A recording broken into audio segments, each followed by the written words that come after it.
I'm not a cookie cutter Christian. By any means. By any means, right? Yeah. You don't have to be. What is happiness? And how did you know when you had it?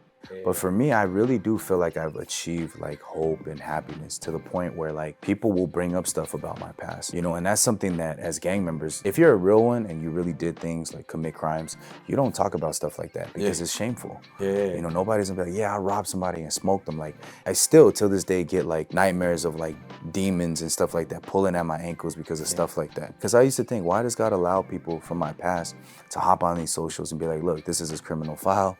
Like they straight up snitching on me. Right. This is public information. This ain't snitching, whatever. Yeah, so you could look it up, know. But it's like but obviously you're not wearing that as a badge of honor. Exactly. You don't lead with that. It's an honor, privilege, and a pleasure to tap back in right here on Counsel Culture, where it's not about canceling, it's all about counseling, where we reveal together so we can heal together.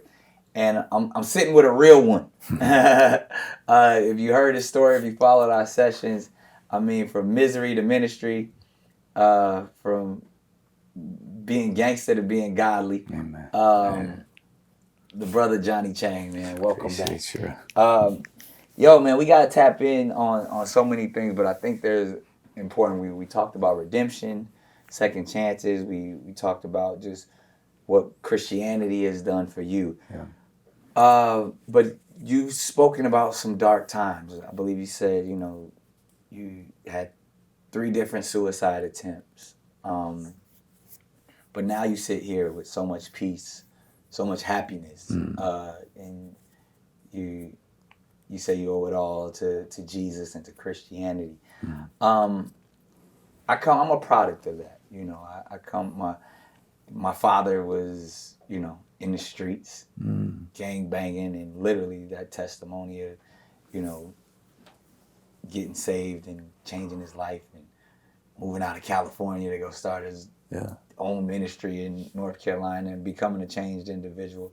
His father, a very similar story, being locked up but still always, dropping to his knees and praying and asking for more. Yeah. It's interesting even in my own personal, knowing that was my history and my lineage, but knowing that, my father being in the ministry, but then my stepfather being like, one of the biggest D boys in the city. I really had the rich dad, poor dad from a different perspective. Yeah. But I think the common ground in all of this is love. We talked about it on the last one and finding that. And, it sound like an Al Green record, love and happiness. But I want to figure out, is there a simplistic way, because you make everything so plain so often, to really talk about those dark times, because this platform is all about mental health, and there's so much going on in the world right now. There's so much lack of love. There's so much darkness that it's hard to get that redemptive story, because Absolutely. our brothers are killing themselves. Yeah. You know what I mean? They are. They feel like, I think you spoke about it in one of our sessions, where it starts as a small thought of like, I'm lonely. Yeah. And then lonely turns to worthless, and worthless turns to why am I here? Yeah. Then that's that depressive state that even outside, even if you're not from the streets, everybody feels like that at one point in time. So how did you drown out all of that?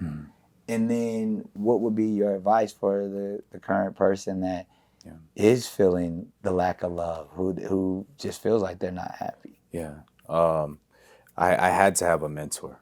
So that's kind of why Pastor had seen, like, yo, you got to move in. Because he wanted to manage everything for me. Right. Just like you don't know how to change the oil on your car, right? You don't try to you can go to YouTube and try to learn. Right. Google's a great scholar and all that, but you just bring your car to a mechanic who specializes in that. Yeah. Likewise, we're broken, and it's okay if you're broken, but you got to find yourself a mentor. And this is kind of why I do what I do with my Discords, which are free, my lives. Like, I'm always answering Q&As because I know people lack that mentorship. And that's how I pay it forward. It's like, pouring hard into, whether it's the youngsters or just random people on YouTube or Instagram or TikTok, wherever. So I think somebody who has love has to pour love into people. Because if you're so hopeless and at the bottom, you can't technically get yourself out of it. Like, I couldn't get myself out of it. Right. You know what I mean? So I feel like it was just having that person. And, also, secondly, distrusting your thoughts. Application is important too. Applying that, wait, this isn't really from me, as we were speaking in the other, Right. segments. My thoughts, we got to think deeply about it. And then from then, we can start to draw a line between what is a hateful thought, what is a depressive thought, and what is a loving thought. So, they say manifestation and things like that. All that, I believe, was in the Bible. Facts. And if you, Death the and life power is in of the power of tongue. the tongue. Amen. Power of the tongue, So what you say, your heart will flow. So faith is something that you speak first and then see. But a lot of people try to see it and then confirm it as faith, which is not it. Right. So I feel like for people who are there, I always teach the inmates thinking deeply and then thinking for others, which you touched upon. That gives us love, whether it's your girl or your mom or somebody. Yeah, you don't want to live. And a lot of us get to that position. But if you think about other people who need you to live. Right. Then you start to actually have this hope into your heart. The compassion, the empathy starts to come in. And even, I mentor women who are OnlyFans, ex-OnlyFans, porn stars who've been trafficked. We do a lot of one-on-one sessions, over Zoom. And a lot of these women, because they've been trafficked or have that emptiness, have resorted to drugs, popping and doing coke and things like that. But when they get pregnant, it's crazy. Like, they have a baby, they stop doing the drugs because what's going on is they want to do it. Their body still has that temptation for it, but they start to think about somebody else, which is their kids, and they don't want the babies to grow, with a toxic environment. Exactly. So at the end of it all, I think those are the three things. Finding a mentor, really important, right? It could just be somebody who's doing better than you. Right. Being under them, following them, right? You hang around a barbershop long enough, you're going to get a haircut, right? So being around people who are, positive, it's going to pour into you. Being around gang members, it goes the other way. You're probably going to be either a gang banger or they say a hang banger, right? You hang around, right? So there's gang members, gang bangers, right? So if you're around those people, then it will pour into you. So it really is the people around you will influence you. And then secondly, distrusting your thoughts, right? Practicing on okay, where is this coming from? It's a new ideology, right? Yeah. But it's just like riding a bike. The first couple times you fall, you scrape your knee. But if you keep riding it, it becomes part of you. So now it clicks for me to be able to deny my thoughts. I can actually differentiate which one is coming and which one's not. That's a strong spiritual practice. Yeah. I mean, because if you tell somebody to deny their thoughts and all they know is their thoughts, right? But if you're succumbing to a higher power, you're saying I'm not going to listen to what my mind is saying. I'm going to trust my spirit. Exactly. That takes some time to get to that. Absolutely. You can't some people can't even differentiate between what's my flesh, what's my mind, what's my spirit. When is the spirit speaking to me? Yeah. When did you find that ability to say, okay, that's my thought. That's taking. That's that's the devil on the left shoulder, and I need to listen to the angel on the right shoulder. How did you find a way to start trusting the spirit? It comes from the mentor, believe it or not, right? Because he would make me think. He would just be like, "Yo, let's think about that." Right. You want to do this, you want to do that. What are the consequences of it? And it takes. We know these things, obviously. Innately. Yeah, but then at the same time, God actually sends people like Moses, people to lead, right? For example, God built the whole world. Why did he need Noah to build the ark? Right. He's trying to show that there has to be a servant because we're people who, they're tangible, we're relatable, you can't really see God like that. So he's led people like Moses. He could have killed all the Israelites and killed all the Egyptians and, but he established Moses. And so God wants to also, even in life, there's always has to be a head, right? There's Nick Cannon's show and then everybody else who's under, you know what I'm saying? So you got to lead the pack. So we need that as human beings, religion aside. 2 heads are better than one, right? Right. So it's very clear that we need this, and that's where it came for me. Was like, okay, I can't think for myself. Like, I'm just a gangbanger. I literally went to YA, which is 2-second takeoff rule. You feel disrespected, you just fight. Yeah. You don't, there's no talking. Yeah. You know what I'm saying? Like, it's like, what'd you say about me? Boom, and you rush them. Yeah. So I went from that to like, I was that type of person. And, God, I believe, sent the servant to be like, okay, let's think. Let's just think a little bit. Let's Right. read. I'm like, Yeah. I couldn't articulate back then. Right. I was talk like a straight gangbanger, Yeah. curse like a sailor. Yeah. Didn't want to share my heart. So it takes actually the mentor to do that. So a spiritual journey is not just most people think it's by yourself, Right. but you have to, like anything. You know what I'm saying? People had to lead you. I'm sure, Nick, you had mentors in your 100%. life. So people had to lead you, whether it's for business, whether it's for, even if you get a new job, you got to shadow somebody, right? You can't just, so we need that. It's at the cusp of everything. Okay, so also in this journey for happiness, Yeah.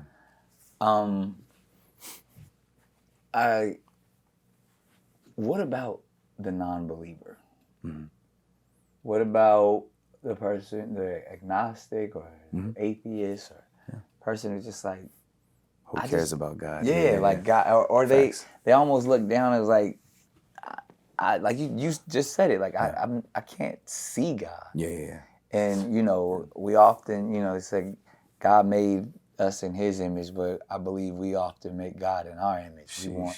We want It's a bar. tangible. You know what I mean? I want to be able to identify my God. And those who can't feel like, well, that's not the answer for me. And like, what do we say to those people who just don't believe? Yeah, I would say still find a mentor.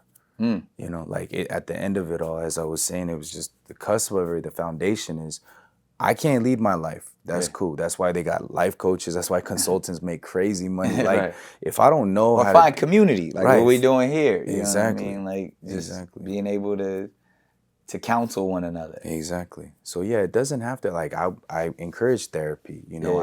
I have people who are under me who are therapists, like they say I'm the therapist, like jokingly, but I got like 3 people one behavioral therapist, another speech, so I also counsel them. They'll come to me and then they pass it on to their people. We have psychologists as well, doctors, lawyers. So it doesn't really matter as long as you have like a mentor. God aside, you know what I'm saying? Like it's proven, having a good mentor, having somebody who's just doing better than you. And sometimes people switch mentors, which is okay too. They get you to a position where you're at and you're like, okay, student kind of became the teacher. So continuously seeking, like you say, community is important because we're not solitary beings. We need to be around and everything is a medium of exchange. So also to add to that means, if we have this room filled with money and we don't exchange it, we don't buy clothes, it's useless. Right? Likewise, when we're speaking, it's an exchange. Inhaling, exhaling is an exchange. Life is an exchange. But what happens is people get isolated. Now, I don't need a mentor. I'm going to do everything myself. That's cool if you can do it.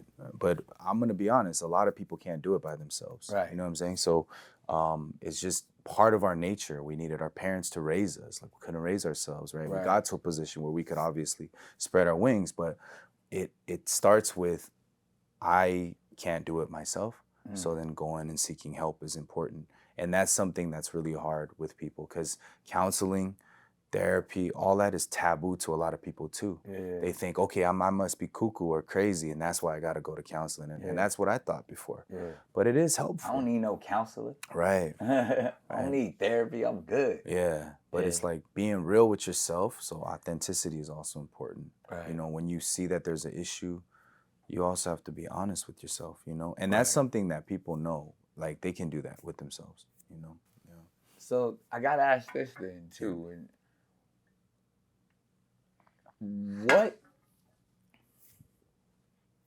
What is happiness, and how did you know when you had it? Yeah. For me, happiness was, I feel like it's a lot of things. That's a good question. Yeah, because I mean, if that's what we're seeking, that's what we're designed. We know the root of our existence should be love. But for those people who are in a depressive state and know that they're at least not happy, like, what is the opposite of that. When are you good?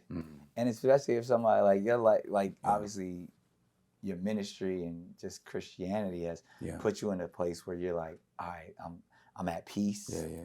But if we're saying people who are seeking happiness, is happiness peace? Is that the equivalent? Is it being in love? Is it being, whether that's in love with being a parent or a partner, or like when we're everybody, we have the ability to pursue happiness, but what is happiness? I think happiness for me is hope. It means like having a end goal. Because a lot of people, sadly, at least for me, and this is kind of biased because I'm in the prison systems, they don't have an end. Like in their head, they're like, whether they're agnostic or whatever, like they're already like, this is my end. Like I'm in here, LWOP, life without parole. Like I'm never getting out.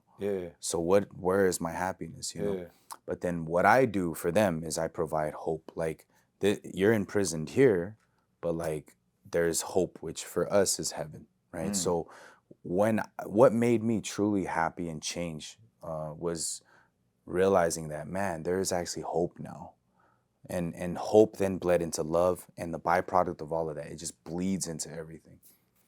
Does that make sense? No, because I'm just, again, like I said, there's so many people who are hopeless, who have hit rock bottom, have the lowest of low frequency, and that's what this is for. I mean, you tapped into so many things, man. You talk about having a mentor, community, being honest with yourself, and then now, if we're saying we're defining happiness is by having that hope to just be grateful, the gratitude of seeing another day, and hoping that you get another chance to get it right. You know, that's what it's all about. And like I said, you walk with so much valor and the reverence that you created for yourself, coming from being a street cat. Like that, how long was that journey for you? Like what I mean, like you said, what you spent, you did 14 years in another lifestyle, and then even came out and still was doing it. Like,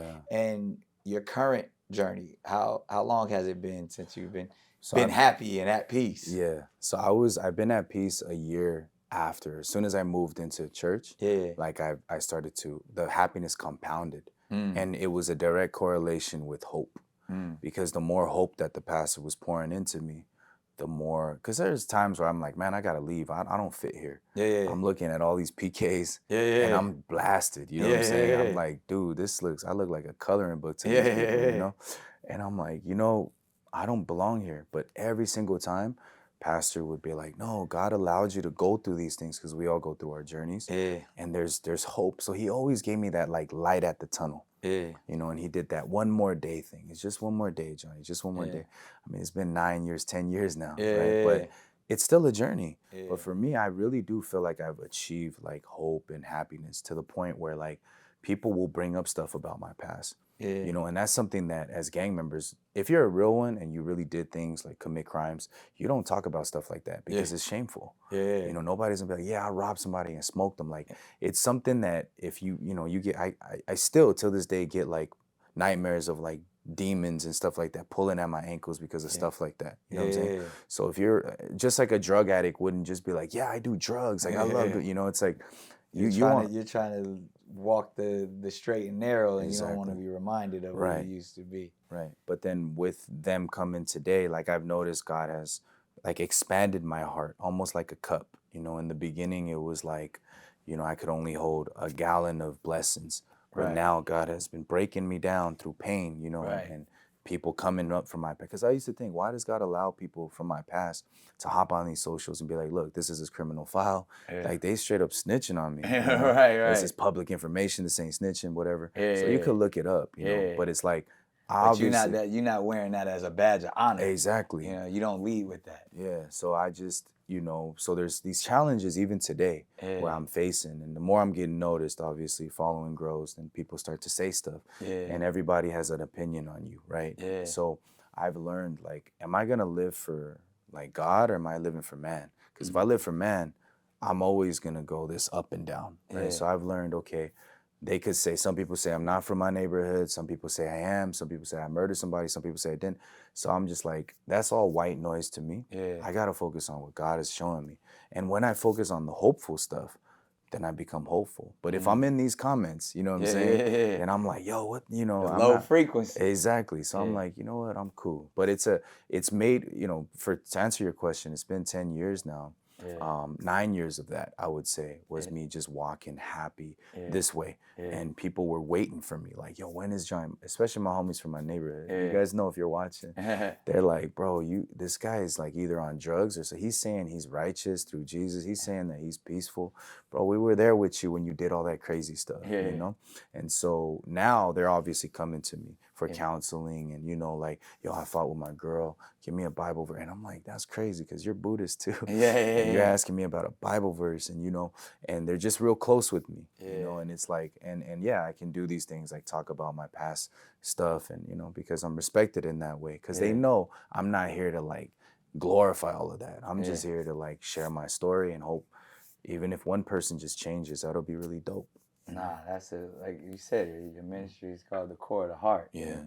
And like when you actually come from it, you know what I mean? When you come from the core and but then you can spin it and actually say like, this is where I am now. You touched on one of the things of like saying even in the Christian space, sometimes you feel like you don't belong because of, you know, you tatted up and blasted or whatever. And being someone who I feel like, you know, I'm a shapeshifter in so many different ways, but it's like having that heart and having that understanding that I wear that as a badge of honor. I mean, like how do like the man that you are today, but you know, still, you know, having the swag, having, you know, the tats and all that. How do you balance that, and do you utilize that as you know, when you go fishing, you know what I mean, with for the souls? Do you use all that you are and all that you've been through, and even like from your appearance, to help win souls over?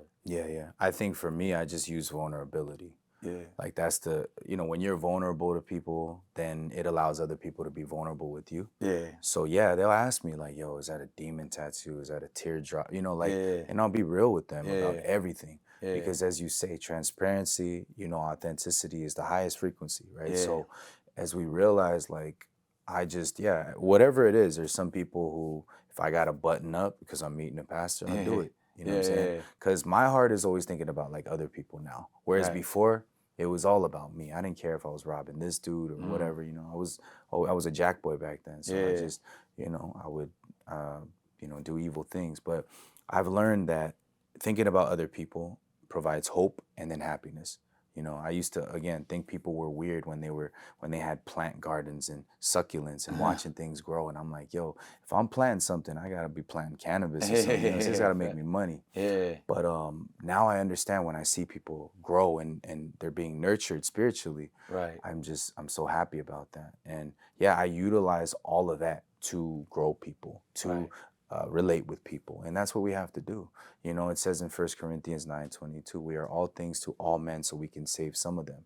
So I'm just like, to the homies, I'm the homies, you know, I talk differently to people who, you know, but I just feel like either way, I'm not a cookie cutter Christian. Right? I'm not this clean cut by any means, right? And you don't have to be. You know, you just got to be. I really don't think anybody is. That's facts. You can find the fallacy in anybody trying to be perfect. Right. You know what I mean?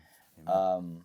But that's, I mean, as we wrap up, I would love to end it talking about, you know, temptation. Yeah. Like, because once you get to that space of happiness and peace, we're still tempted, you know.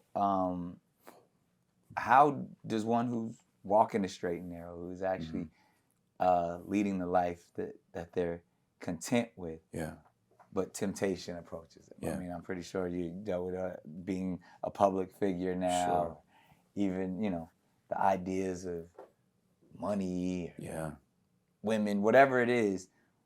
What's your advice? What have you done specifically when you've been tempted, and then what would be your advice to anyone else who's faced with temptation? I believe the word that says like flesh is flesh, you know, and like I don't trust myself. right? In this way, where I know that I'm a person who loves money. Ever since I was 5, I was stealing for it. I would rob people for it. I'll do anything for it. Right. So that's why I've learned, like, okay, I can't trust Johnny with money. So I have people who manage my bank accounts and things like that, because it takes people who are better than you, whether it's my pastor, whoever it is, I have teams that manage my social media, so I'm not in the DMs. And, you know what I'm saying? Like, so I don't, for example, when I counsel women, I could do one-on-ones. A lot of them are in LA. I won't meet with them one-on-one. I'll meet with them. If I do meet in person, I don't do in person, but if I do, I'll bring a sister from church with me to keep us accountable. Like, I do these types of things because you have to have these safeguards and boundaries, because I do believe that, enemies are, the enemy, right? Which is Satan, is always crafty. there. Yeah, bro. And he always uses that, right? It's money, or the oldest trick in the book, women.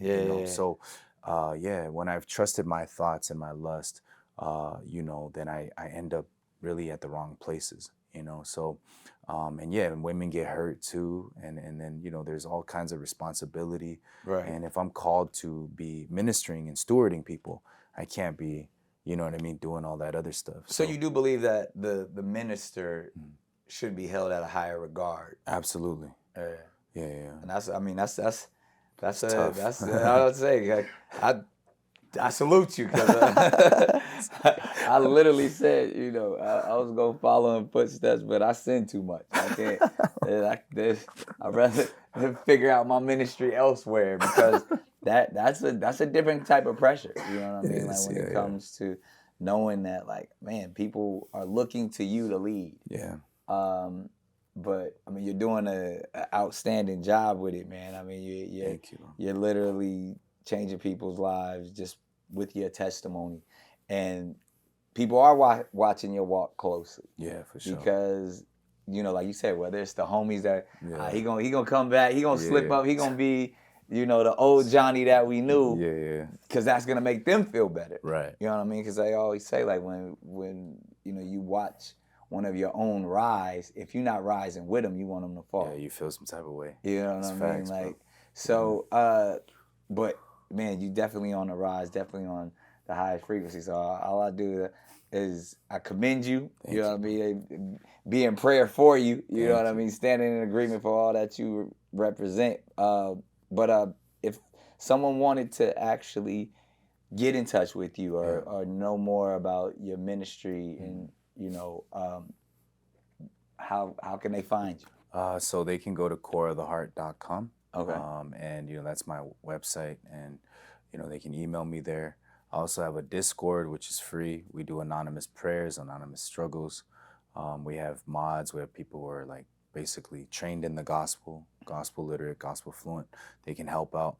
On Instagram, obviously, Johnny Chang Live. I go live literally almost every day. Wow. And I'm just doing Q&A. So come with your questions. You could be Muslim. You could be whatever, like, and I do. You feel like any of those questions ever stump you, or get you in a space where, like, because that's when you come on those lives, people be trying to crazy, catch you slipping. Yeah, no, they definitely come. Yeah. Like, a lot of Muslims on TikTok will come and go, "Why did you convert to Christianity? You got a false prophet." They just come off.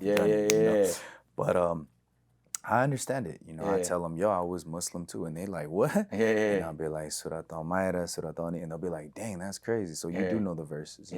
Read it front to back 3 times. So if you just come from a place where people are actively searching, then no question is disrespectful, to be honest. It's when they start making statements, that's when it's kind of different. Wow, no question is disrespectful. It's when they start making statements. That's a word. Yeah, that's a word. When they say this and that. But I've learned, like, okay, are you here to, and I pause and I'll be like, are you here to teach? Are you here to listen? Like, it's not a monologue, right? It's a dialogue.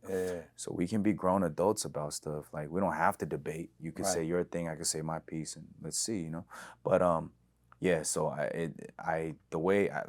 to answer your question, I've never really had a question stump me, especially in Christianity. Most of my, fans are Christian, or they're Catholic or whatever, or coming back to the faith or leaving the faith. Right. But they ask really, really deep questions. But yeah, that's dope, man. Yeah. Well, it's been an honor. We knocked it all out, man, and I feel like so many people are going to be led in the right direction by your testimony. And Sure. I mean, obviously, this is just one platform. You're doing it all over the world. So I commend you. Continue to do your thing. Thank you. My brother Johnny Chang, Appreciate you. Counsel Culture. Like, subscribe, do it all. We out.